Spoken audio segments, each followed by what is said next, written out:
Hindi na interesado ang Rusya sa pag-atras ng mga tropang Ukranyano mula sa Donetsk at Luhansk, pati na rin sa paglagda ng kasunduang pangkapayapaan.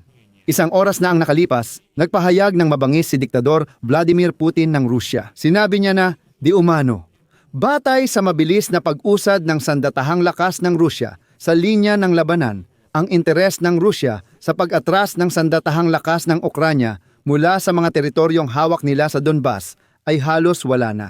Mas mainam daw para sa mga Ruso na ituloy ang digmaan para masakop ang buong Donetsk. At sinabi ni Putin na mas matutuwa ang mga Ruso sa ganitong senaryo kaysa sa paglagda ng kasunduang pangkapayapaan. Kaya't sa esensya ay tinanggihan ni Putin ang mapayapang pag-aayos bago ang pagpupulong nina Trump at Zelensky sa tirahan ng Pangulo ng Amerika. Ngayong araw, di umano'y binisita ni Putin ang isang himpilan ng hukbong Ruso, kung saan iniulat sa kanya ang pagsakop sa Gulyay-Pole sa Zaporizhia at Mirnograd sa Donetsk. Tungkol sa Kupiansk, hindi na ito binabanggit ng mga Ruso. Bukod pa rito, sinabi ni Putin na inalok daw ng kanluran sa Ukraine na pumayag sa mga kagustuhan ng Russia na ito raw ay napakakapalad na mga kondisyon para sa Ukraine pero ngayon daw ay huli na. Ayon sa Institute for the Study of War, itinuturing ni Putin ang Belarus bilang plataporma para sa mga pag-atake at senaryong militar. Kahit na sa paligid mismo ni Putin ay pabawas na ng pabawas ang mga taong sumusuporta sa pagpapatuloy ng digmaan.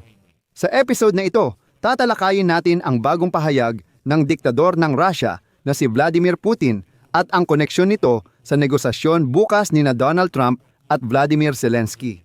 Ang pangalan ko ay Alexi Pechi. Sabay-sabay nating talakayin ang paksang ito. Pero bago tayo magsimula, hinihiling ko na mag-subscribe kayo sa channel na ito, mag-like at huwag kalimutang mag-iwan ng komento sa episode na ito. Malaking tulong ito sa pagpapalaganap ng mga episode sa YouTube. Salamat sa inyo at huwag kalimutang mag-subscribe sa aking Telegram channel na Pechi News. Ang link ay nasa video description. Doon kami naglalathala ng mga balita habang dumarating. Kasamang Nikolai Vladimirovich pinagsamang kinatawan, gagawin ng Kuboysk ang mga operasyong militar ayon sa plano ng espesyal na operasyon ng pangkalahatang tanggapan. Tayo na. Alam kong may ulat at ikatutuwa kayo ng ating mga mamamayan. Kaya, ang diktador ng Russia na si Vladimir Putin ay muling nagpakita ngayon na naka-uniforme militar sa isa sa mga himpilan ng pamunuan ng hukbong pananakop ng Russia para muling marinig ang di umano'y pagsakop sa panibagong mga lungsod ng Ukraine. Nakakatawa kung paano ang mga propagandista ng Russia ay todo-todo nang sinasabi na ang himpilang pinuntahan ni Putin ay mismong ayon sa kanila nasa lugar ng espesyal na operasyong militar kahit na wala namang anumang ebidensya tungkol dito. Siyempre, ipinabatid kay Putin ang umano'y pagsakop sa Gulyay-Polya, Zaporizhia at Mirnograd, Donetsk. At mahalagang banggitin na sa ngayon, wala pang komento tungkol dito mula sa General Staff ng Sandatahang Lakas ng Ukraine. Ngunit ipapaalala ko na dati nang napaalis ng Sandatahang Lakas ng Ukraine ang mga Ruso mula sa Kupiansk sa rehiyon ng Kharkiv. Pero siyempre, walang nag-ulat nito kay Putin. Sa totoo lang, nagkukunwari ang mga Ruso ngayon na hindi nila alam ang Kupiansk. Sinabi ba naming sinakop namin iyon? At dito mahalagang bigyang pansin kung bakit muling nagpakita si Putin na naka-uniformeng militar. Ngayon lang. Napakasimple lang. Sinusubukan ng Kremlin na ipakita kay Donald Trump na kaunting-kaunti na lang, ilang linggo na lang, at masasakop na ng Russia ang buong Ukraine. Kaya mas mabuti para kay Trump na pilitin si Pangulong Volodymyr Zelensky ng Ukraine na tanggapin ang lahat ng kondisyon ng Moscow. Pinaaalala ko lang na ngayong tagsibol ng taon na ito, sa kasamaang palad, nagawa ni Putin na kumbinsihin si Donald Trump na masasakop talaga ng mga Ruso ang buong Donbas ngayong tag-init at talagang pinabagal noon ni Trump ang buong proseso ng negosasyon. Tulad ng alam ninyo, binawi niya ang pagbibigay ng impormasyon mula sa intelihensya sa hukbong sandatahan ng Ukraine. Noong panahong iyon, napilitan ang sandatahang lakas ng Ukraine na lisanin ang Kursk Oblast. At bumalik lang si Trump sa usaping ito noong Agosto. At ngayon, sinusubukan ni Putin na ipakita kay Trump na kailangan lang pilitin ang Ukraine na sumuko dahil kung hindi, mas marami pang teritoryo ang sasakupin ng mga Ruso sa pamamagitan ng puwersa. Ang layunin ngayon ni Putin ay ipakitang kung walang kasunduang pangkapayapaan, wala silang pakialam at hindi nila kailangan iyon. Sinasabi nilang napakabilis ng pag-usad namin, kaya sa totoo lang, kahit walang kasunduang pangkapayapaan, ayos lang sa amin. Parang kaya ng Rusya sakupin ang Ukraine sa loob ng 3 linggo. Yan ang mensaheng gustong iparating ni Putin kay Trump bago nila makilala si Zelensky. Paalala, sinabi ni Zelensky na susubukan niyang hilingin kay Trump ang mas pabor sa Ukraine na posisyon sa mga teritoryo. Pumapayag ang Ukraine na gawing demilitarisadong malayang sonang pang-ekonomiya ang bahagi ng Donbas. Pero kung aatras ang mga tropa ng Ukraine mula sa Donbas, obligado rin ang mga Ruso na gawin din ang eksaktong pareho. Sa parehong distansya sa mga sinakop na teritoryo, ayon sa mga insider, pumapayag din si Trump dito. Sabi nila, ganito, makukuha ni Putin ang gusto niya at magkakaroon ng security buffer zone ang Ukraine. Kailangan umatras ang mga tropa mula sa kasalukuyang linya sa parehong distansya. At dahil dyan, ngayon mismo nagpasya si Putin na itaas ang antas na ito. Sa pagpupulong ng mga general ng Russia, sinabi kay Putin ayon sa CP, dahil sa bagal ng sandatahang lakas ng Russian Federation sa labanan, tila wala ng interes ang Russia na palayasin ang sandatahang lakas ng Ukraine sa Donbas. At saka, tuloy pa, sabi ni Putin, kung ayaw ng mga autoridad sa Kyiv na tapusin ito sa mapayapang paraan, lulutasin ng Russia ang lahat ng mga hamon na kinakaharap nito sa pamamagitan ng lakas militar sa operasyon. Iyon ay parang pahiwatig na sinasabi na wala ng oras para mag-isip ang Kyiv.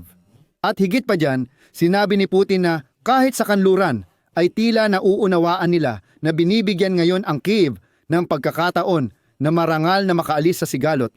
Ngunit ayon kay Putin, hindi nagmamadali ang Kyiv na samantalahin ang pagkakataong iyon. Pasensya na po kayo, pero kailangan kong banggitin ang sinabi ng kalbong diktador na si Putin, quote, sa kanluran, may mga matatalinong tao na nagmumungkahi sa mga autoridad ng Kyiv na tanggapin ang marangal na kondisyon para wakasan ang sigalot at nagbibigay sila ng magagandang pangunahing kondisyon para matiyak ang seguridad ng Ukraine. Para sa pangmatagalang pananaw sa kasaysayan, ito ang mga kondisyon para sa pagpapanumbalik ng relasyon sa Federasyong Ruso at muling pagbangon ng ekonomiya ng Ukraine. Ngunit hanggang ngayon, sa kasamaang palad, hindi pa rin nagmamadali ang mga pinuno ng rehimeng Kyiv na lutasin ang sigalot ng mapayapa.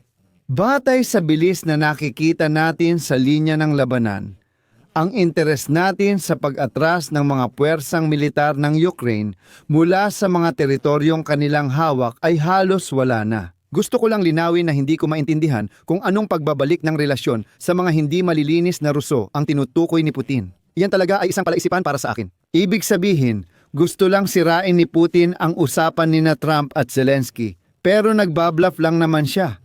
Tinitiyak ni Putin na kunwari hindi na siya interesado na basta-basta lang umalis ang sandatahang lakas ng Ukraina mula sa Donbas. Sabi nila, kukunin na lang ng mga tropang Ruso ang natitirang teritoryo sa loob ng ilang linggo gamit ang puwersa. Pero kung ayon sa luhika ni Putin, napakabilis ng pag-usad ng mga Ruso.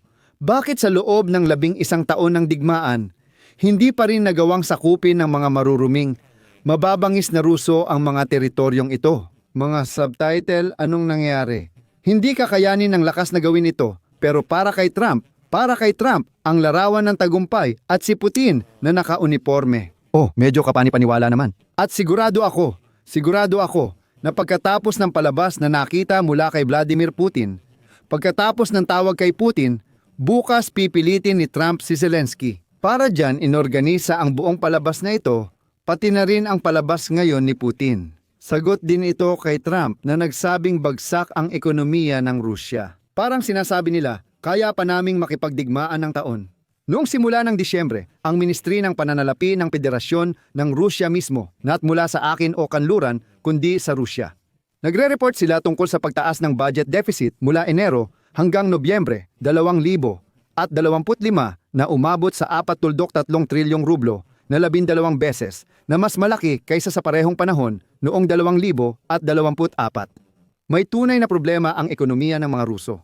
Pero ipinapakita ni Putin kay Trump na nagkamali na naman siya at nahanda pa talagang makipagdigma ang Russia. At dagdag pa rito, noong gabi ng Sabado, naglunsad pa ng malakas na pag-atake ang mga tropang Ruso sa Kyiv. Ibig sabihin, ilang oras lang matapos i-anunsyo ng presidente ng Ukraine na si Volodymyr Zelensky ang nakatakdang pagkikita nila ng presidente ng Amerika na si Donald Trump sa Florida sa Linggo, umatake ang mga Ruso sa Kyiv. Sabi ng mga saksi, nagliliyab sa mga pagsabog ang langit sa kabisera ng Ukraine. Umiikot ang mga drone na pandigma sa lungsod at ang alarma ng air raid, sa totoo lang, ay tumunog buong magdamag. Dahil sa pag-atake, hindi bababa sa 8 katao ang nasugatan, ang mga cruise at ballistic missile ay tumama sa mga tirahang bahay. Nagkaroon ng sunog sa isang talyer at mga gusaling mataas. Ibig sabihin, sinadya talagang targetin ang mga bahay. Napilitan ang mga matatanda na lumikas mula sa bahay ampunan sa Kyiv habang nilalamon ng apoy ang gusali. Pati dormitoryo ng mga estudyante ay tinamaan din. Sa madaling salita, sinadya talaga ng mga Ruso na maghasik ng ganitong terorismo. At lahat ng ito ay para ipakita kay Trump na hindi magpapatalo ang Russia. Dagdag pa, mas tinaasan pa ng Russia ang kanilang pusta ngayon. Ayon sa Washington Institute for the Study of War, patuloy na ginagamit ng Russia ang Belarus bilang plataporma para sa pag-atake sa Ukraine at posibleng pag-atake sa NATO. Pinapatunayan ito ng mga kamakailang drone attack ng Russia sa rail infrastructure sa kanlurang Ukraine. Ngayon, magbabahagi ako ng sipi mula sa mga analista. Aktibong pinapaunlad ng Russia ang kanilang militar na infrastruktura sa teritoryo ng Belarus. Ginagamit ito para suportahan ang agresyon laban sa Ukraine at lumikha ng mga kondisyon para sa posibleng mga hinaharap na senaryong militar laban sa NATO. Ayon sa pinakabagong datos, umaatake ang mga Russian Shahed drone sa mga tren sa kanlurang Ukraine. Isinasagawa ang paglulunsad mula sa direksyon ng Belarus upang maiwasan ang mga sistema ng Ukraine sa pagharang ng mga drone.